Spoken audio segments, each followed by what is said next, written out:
Hi everyone, in this video we're going to be talking about proofs with CPCTC.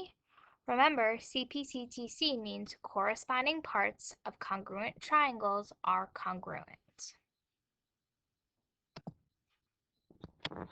When writing a proof with CPCTC, always first write the givens. Then write your proof statement last. Your proof statement is going to look a little bit different than what we're typically used to. Take a look at this example. We have proof BA congruent to EA. It's no longer going to be triangles that are congruent. You have to prove that, in this case, two sides are congruent. But before you can prove that those two sides are congruent, you have to prove the two triangles are congruent.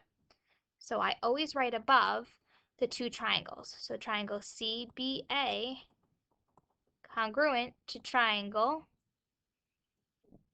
DEA.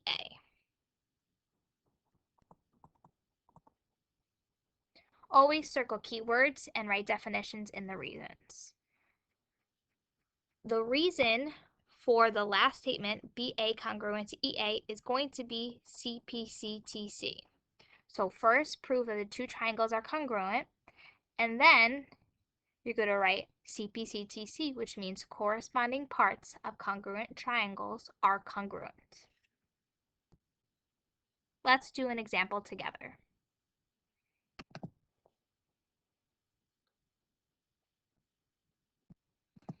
So here we have given CB parallel to ED. Notice I have the arrows showing that they're parallel, and A is the midpoint of CD. I'm going to circle the word midpoint because I know I have to write that in definition in my reasons column. I'm trying to prove BA congruent to EA. Remember, that reason is going to be CPCTC. Corresponding parts of congruent triangles are congruent. But in order to prove that, I first have to prove the two triangles are congruent. So let's see, triangle CBA congruent to triangle DEA. So let's set this up. So my first statement is going to be my givens. CB parallel to ED. A is the midpoint of CD, and that's going to be given. I'm going to scroll down and write my last statement to be BA congruent to EA. That's going to be CPCTC. And don't forget, the step above has to be proving the two triangles congruent. So triangle CBA congruent to triangle DEA. And I'm not going to number them yet because I don't know what number it will be as of right now. So remember, my second step is either going to be vertical or reflexive. So notice in this diagram, I have an X. So therefore, I have vertical angles. I'm going to number them 1 and 2. So angle 1 is congruent to angle 2. Vertical angles are congruent. Next, I'm going to use what they gave me. So I have CB parallel to ED. So I have parallel lines, and I have technically a Z here. So I'm going to go this way with the Z.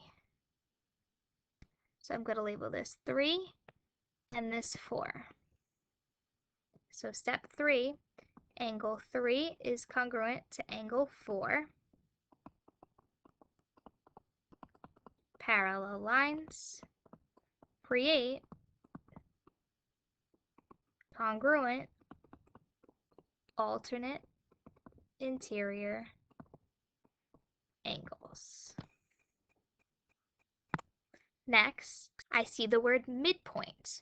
A is the midpoint of CD. So CD is being cut into two congruent parts. One part is going to be CA congruent to DA. I circled that word midpoint, so I'm going to write the midpoint definition. A midpoint creates two congruent parts. Do I have enough information to prove that these two triangles are congruent? Let's see. I have an angle, a side, and an angle. And I have the same on the other.